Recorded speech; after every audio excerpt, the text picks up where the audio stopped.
大家好，我是小青。大碗里打入2个鸡蛋，20克白糖，2克白醋去腥。先用筷子来搅和搅和。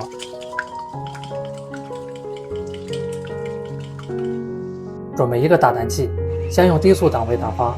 我每天都会分享一道家常美食食谱，感谢您在视频下方为我点个赞及订阅支持一下，非常感谢。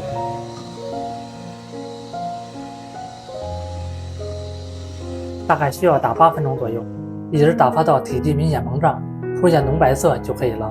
准备一个蜜漏，过筛40克低筋面粉，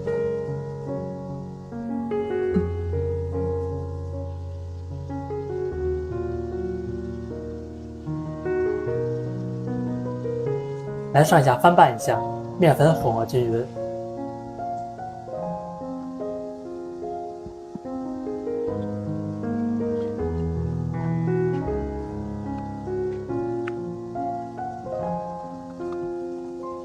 再倒入20克玉米油，继续翻拌均匀。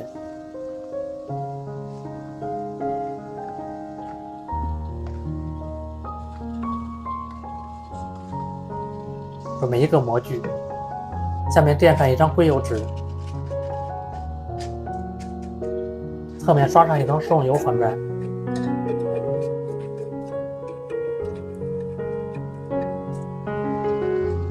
再倒入食材。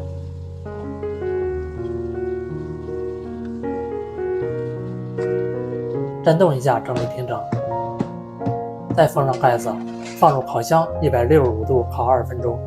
现在已经做好了。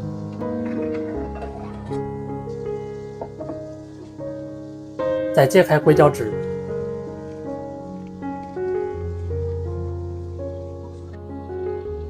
这样做出来的蛋糕蓬松暄软，金黄金黄的颜色看着就很有食欲。再切成薄片。